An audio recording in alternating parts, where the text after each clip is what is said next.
días para todos y que el Señor les bendiga. Esta es la Iglesia Presbiteriana Reformada Pacto de Gracia. Sean muy bienvenidos. Damos un cordial saludo también a los que nos escuchan por el internet. En esta mañana queremos buscar en nuestras Biblias Salmo capítulo 1, el primer salmo, un salmo cortito, y yo creo que los salmos tienen una estructura, están organizados en 4 libros y hay una estructura, y este salmo no es mera coincidencia, mera casualidad de que Salmo 1 es Salmo 1. Yo creo que por algo tenemos este salmo como el primero. Y leemos, yo sé que todos lo tienen memorizado, voy a leerlo para no meter la pata, ¿verdad? Pero Salmo 1 dice así: Bienaventurado el varón que no anduvo en consejo de malos, ni estuvo en camino de pecadores, ni en silla de escarnecedores se ha sentado, sino que en la ley de Jehová está su delicia, y en su ley medita de día y de noche. Será como árbol plantado junto a corrientes de aguas, que da su fruto a su tiempo, y su hoja no cae, y todo lo que hace prosperará. No así los malos, que son como el tamo que arrebata el viento. Por tanto, no se levantarán los malos en el juicio, ni los pecadores en la congregación de los justos, porque Jehová conoce el camino de los justos, mas la senda de los malos perecerá. Hermanos, quisiera posiblemente predicar algunos mensajes sobre algunos salmos. No prometo predicar los 150. Pero cuando pensamos en los salmos, creo que todo el mundo reconoce que los salmos tienen algo diferente en relación al resto de la Biblia. Aún los impíos, muchos. He hablado con personas impías que aman los salmos. Y conocemos famosamente cuál es el salmo que está abierta la Biblia. ¿Qué salmo? En las casas de muchas personas. 91. Salmo 91, porque es lindo.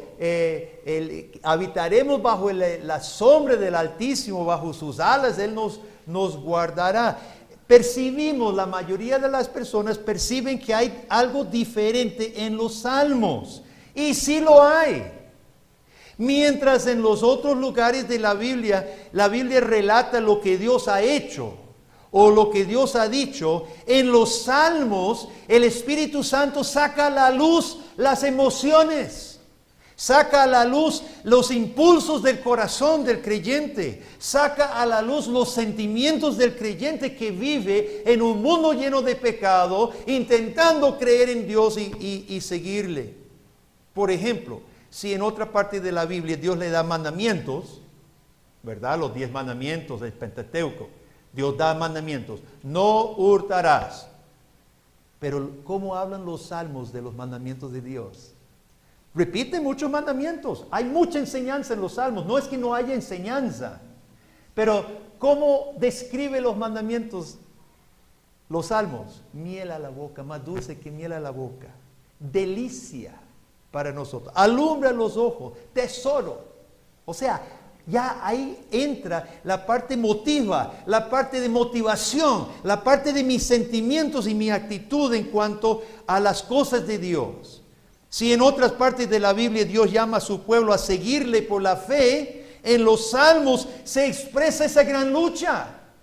Se expresa la gran lucha entre la duda y la fe muchas veces, que el cristiano muchas veces experimenta. Escuche las primeras palabras, los primeros versículos de Salmo 73 como un ejemplo. Dice el salmista Asaf: ciertamente es bueno Dios para con Israel, para con los limpios de corazón. Pero en cuanto a mí, casi se deslizaron mis pies, por poco resbalaron mis pasos, porque tuve envidia de los arrogantes, viendo la prosperidad de los impíos. Y sigue el salmo hablando de la lucha que tiene el salmista viendo la prosperidad. Hasta sus ojos se saltan de gordos, dice. No tiene preocupación en el mundo. Con su boca pasean el cielo, hasta dueños del cielo se hacen, dice Asaf. Y esto fue gravoso para mí. No entendía cómo es posible que a mí me va mal siguiendo al Señor y a aquel impío le va bien. Hasta que entré a la casa de Dios y entendí su fin, dice.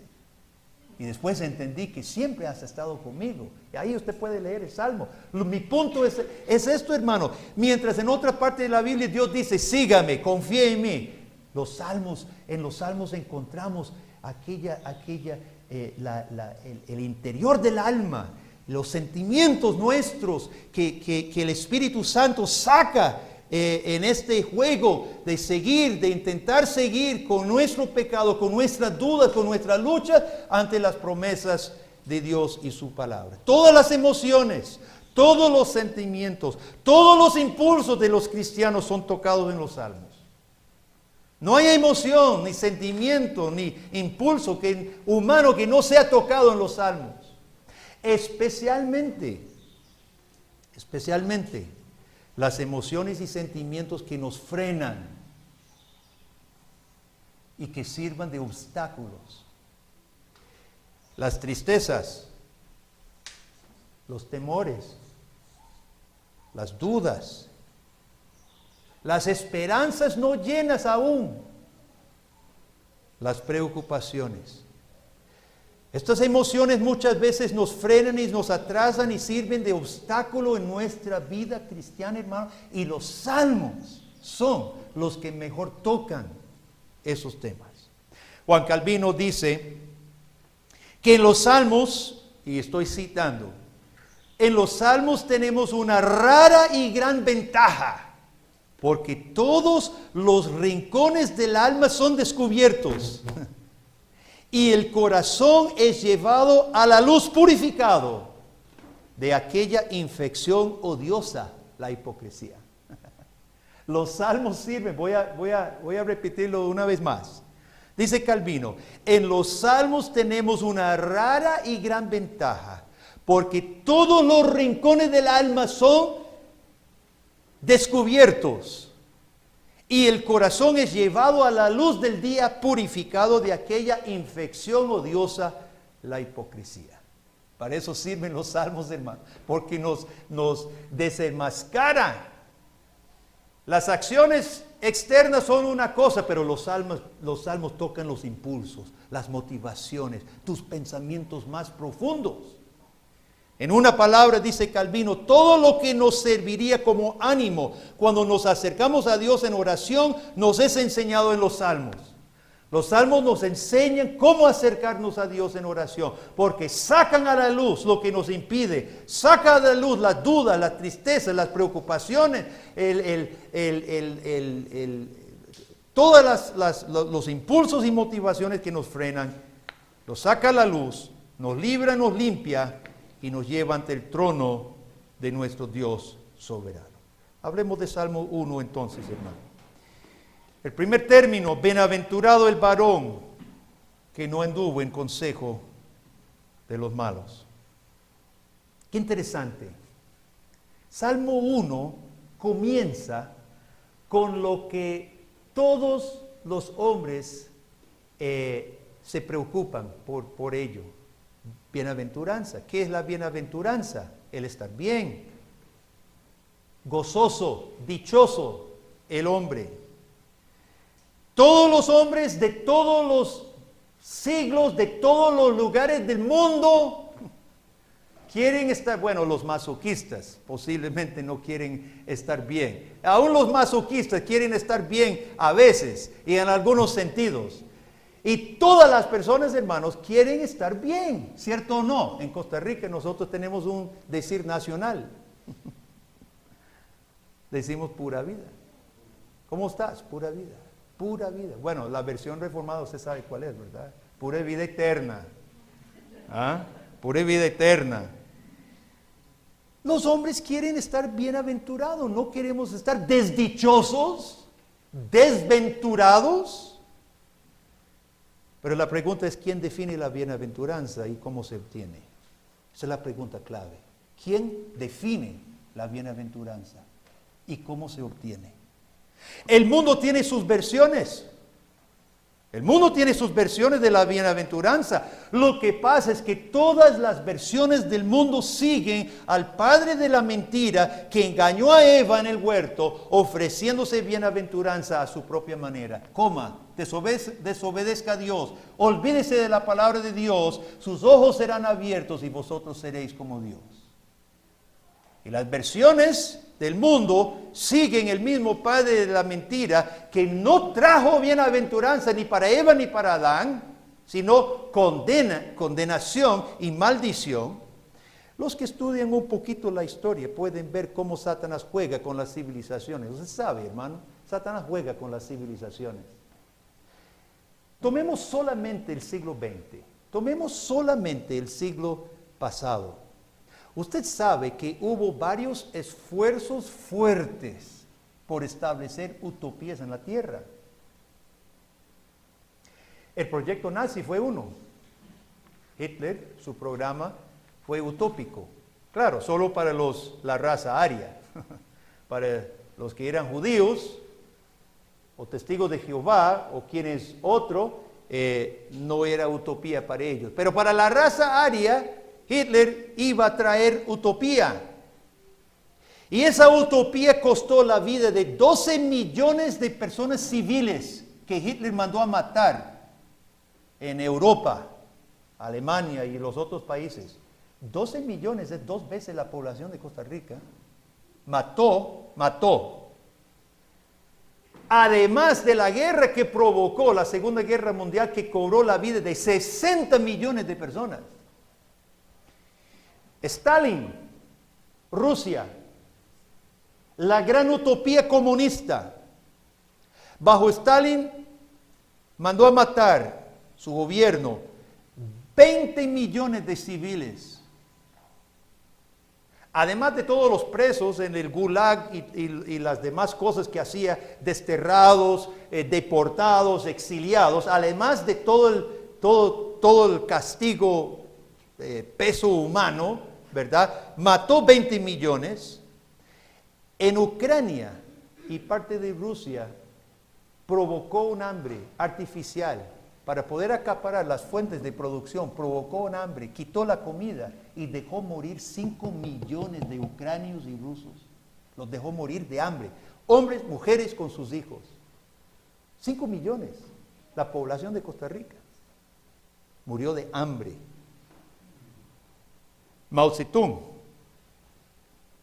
con la gran revolución cultural, Mao Zedong ofrecía un gran salto hacia adelante, decía, y mandó a matar de 50 a 75 millones de chinos. Y no hablemos de lo que China ha hecho con su utopía comunista de allá para acá, con su política de aborto forzoso.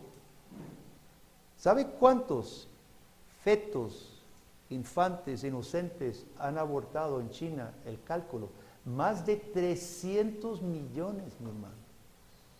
Más de 300 millones abortados. Con los derechos de la mujer en Estados Unidos, 60 millones han sido abortados. Y con la nueva utopía ecológica, la pobreza aumenta por las políticas que toman contra energía, alzando el costo de luz. Están muriendo miles en Europa en los inviernos fuertes ahorita porque no pueden pagar luz, apagan la electricidad y se mueren. 4,000 un año de estos.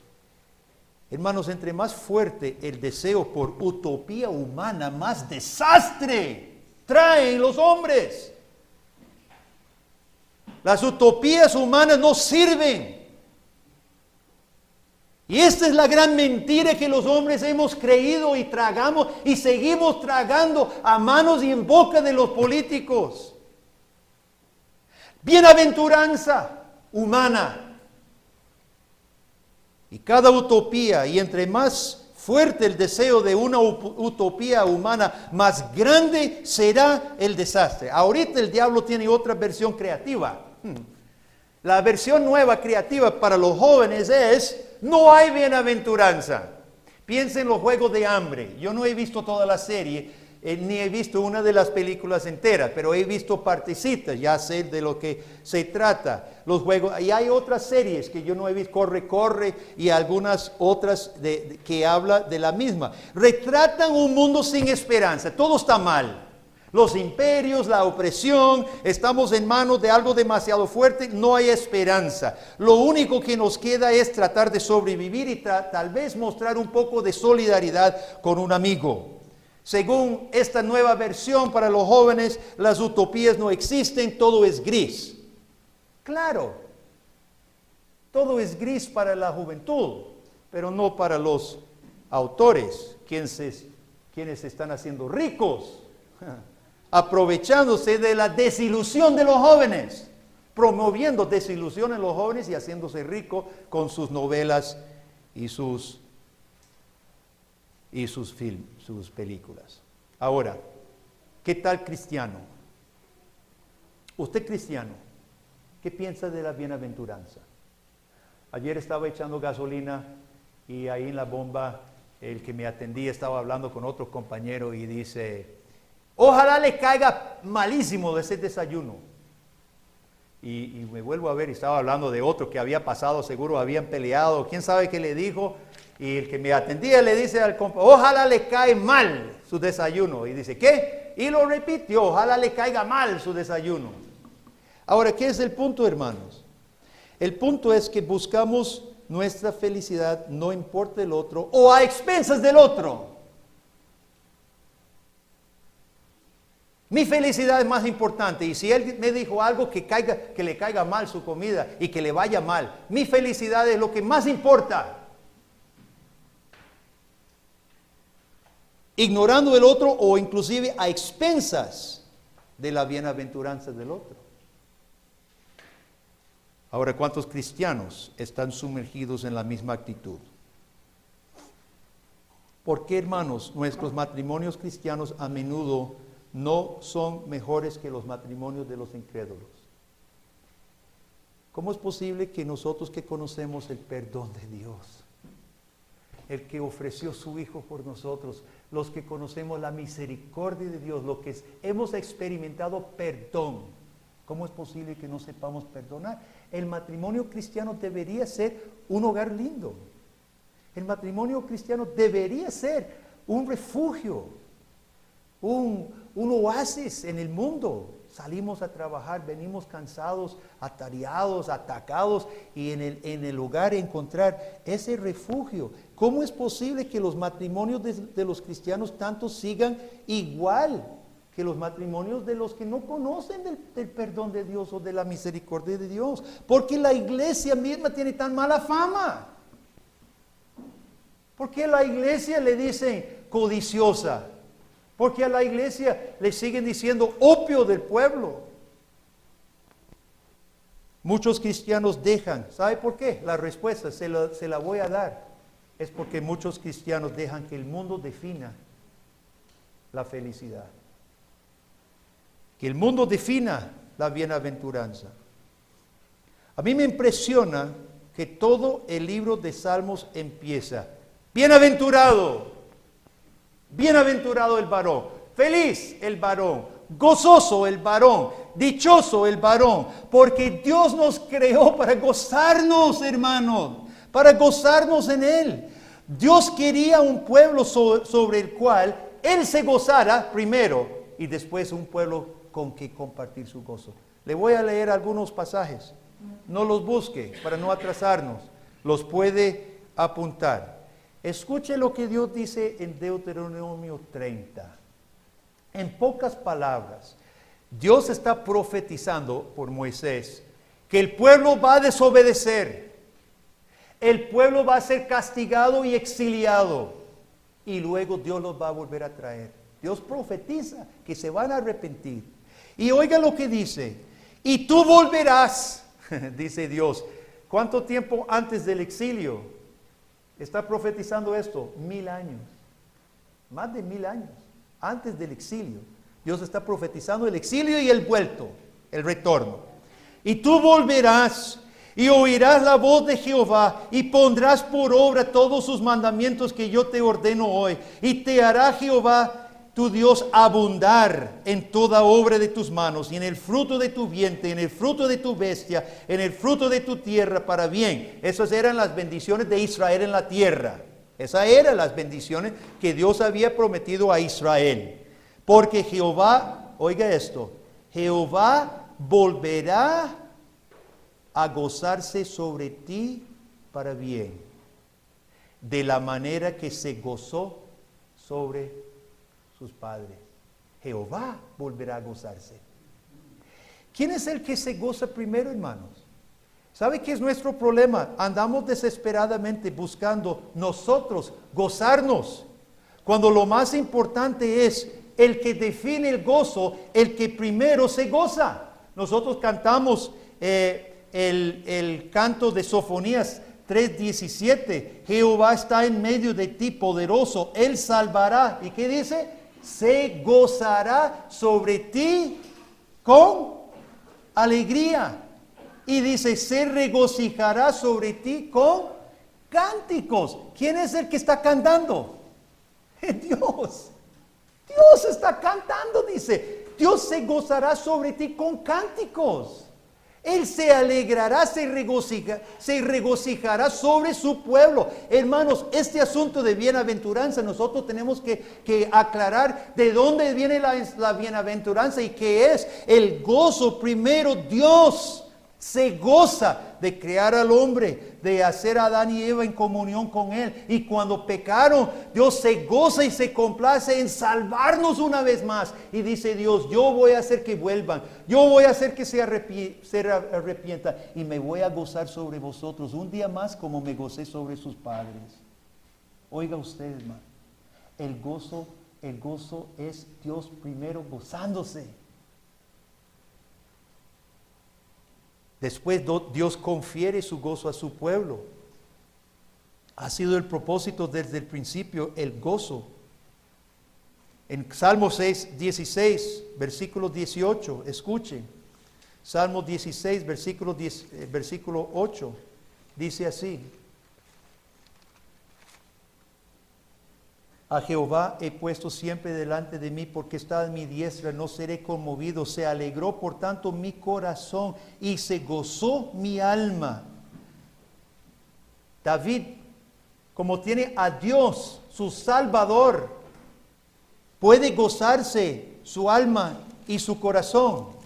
En Salmo 43, que es muy parecido a Salmo 42, como el siervo brama por las aguas, las corrientes de agua. Salmo 43 tiene cosas parecidas. Algunos creen que era un solo salmo. En versículo 4 dice, entraré al altar de Dios, al Dios de mi alegría, al Dios de mi gozo, y te alabaré con arpa, oh Dios, Dios mío.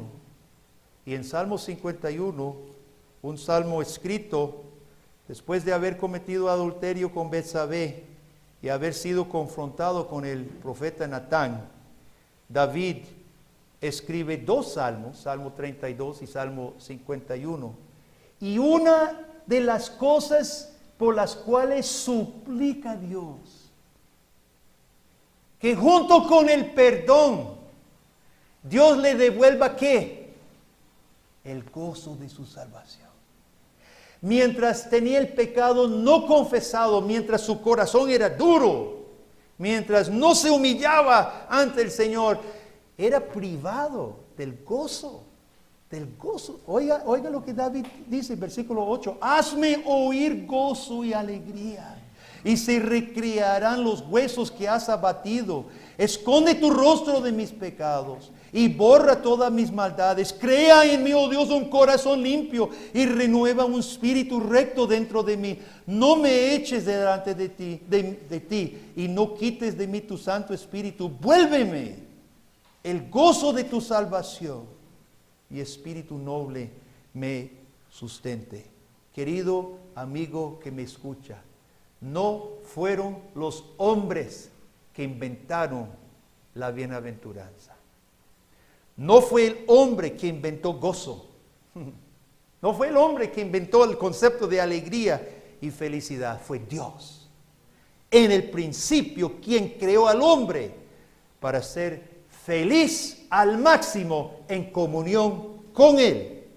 Y fue el padre de las mentiras que nos engañó para que creyéramos que hay felicidad aparte de la obediencia a Dios. Ahora la pregunta para usted, querido amigo que me escucha. ¿Quién define para usted la bienaventuranza? ¿Quién define para usted la felicidad? ¿Quién alimenta su mente? ¿Quién alimenta sus ojos, sus oídos en cuanto a la felicidad? O mejor, pregunto, ¿es feliz usted? ¿Es feliz? ¿Es feliz usted en su hogar? ¿En su persona? ¿En su trabajo?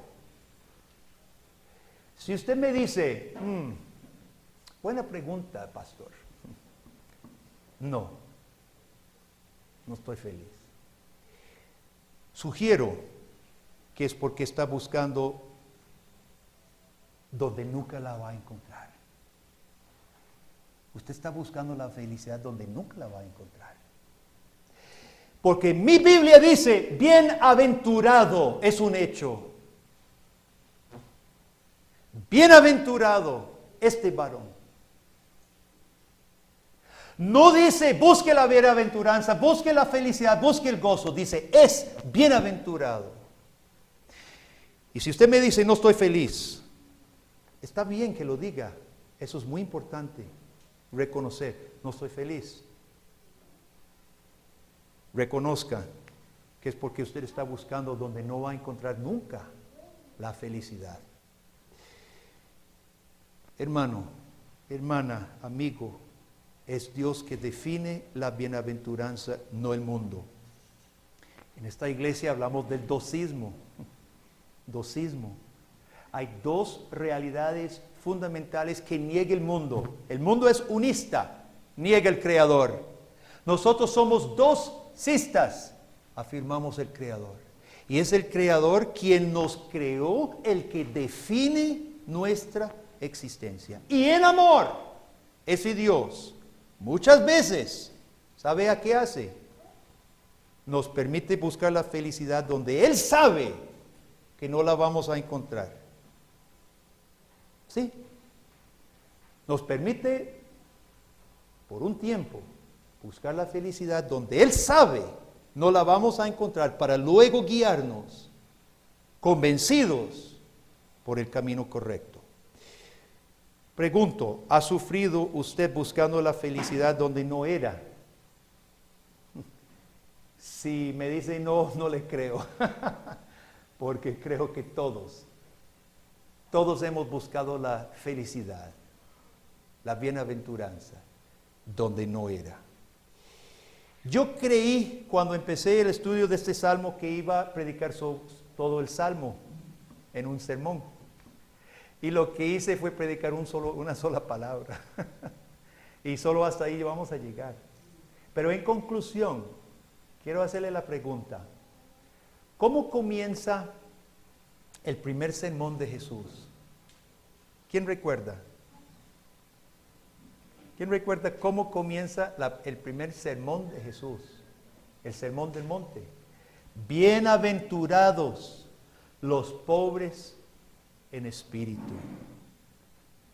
Qué interesante que Jesucristo, abriendo su ministerio público, comienza con la misma palabra que comienzan los salmos.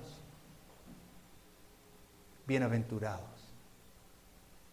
Y la primera bienaventuranza es, bienaventurados los pobres en espíritu, los que en humildad reconocen que el mundo no trae la felicidad de la bienaventuranza, ni yo, siguiendo mi deseo orgulloso, egoísta, ni yo puedo conseguirlo. Bienaventurados los pobres en espíritu, que reciben la bienaventuranza de Dios. ¿Y cómo termina el sermón del monte? ¿Se acuerda?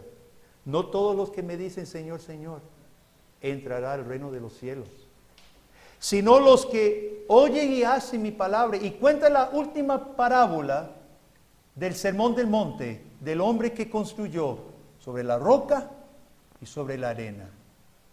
Y dice que la única vida que perdura y la única vida bienaventurada, hermanos, es el que oye y hace la palabra de Cristo. ¿Y cuál es la palabra de Cristo? ¿Cuál es la obra? Cuando los judíos en Juan pidieron, ¿cuál es la obra de Dios? Y Jesucristo dijo, la obra de Dios es creer al que el Padre envió.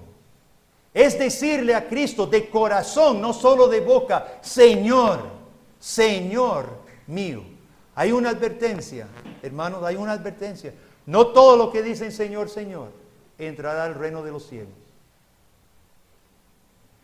Porque aquellos están buscando su bienaventuranza aparte de al único Hijo de Dios, enviado del Padre, que nos trae reconciliación con Dios, restablecimiento de esa relación tan necesaria y la única bienaventuranza que existe para el ser humano. En esta mañana, si hay alguien que reconoce, examinando su vida, su corazón, que ha estado creyente, posiblemente usted es creyente. Si no es creyente, acérquese a Cristo en arrepentimiento y fe. Si es creyente buscando donde no esté la felicidad, arrepiéntase de esa búsqueda necia. Jesucristo, el Hijo del Padre, el enviado de Dios, el Señor nuestro y el Salvador, es el bienaventurado, el que se goza sobre nosotros y el único capaz de derramar sobre nosotros bienaventuranza y gozo. No como el mundo das la paz, da el gozo, sino solamente lo que Dios da, gozo eterno, de vida eterna. Oremos. Padre, gracias te damos que tú prometes gozarte sobre tu pueblo. Perdónanos, Señor, por seguir insistiendo como necios en buscar la bienaventuranza donde ya sabemos que no se va a encontrar. Perdónanos, Señor, porque perdemos tiempo, nos desviamos de servirte, estamos gastando energías, recursos, dinero, no en tu reino, sino en nosotros, sin fruto, como construyendo sobre arena. Oh Dios, permite que cada persona escuchando este mensaje abrace a Cristo como el bienaventurado del Padre, el único capaz de otorgarnos la bienaventuranza, perdón y reconciliación en ti, y el pleno gozo de saber que estamos firmes, que estamos seguros, que estamos en comunión con el Padre y por medio de Él, para el resto de la eternidad. Y que nos baste, oh Dios, el conocimiento, que nunca seremos arrebatados de tu mano. Gracias, Señor, por esta palabra. Bendice a tu pueblo en este día. En el nombre de Jesús lo pedimos. Amén.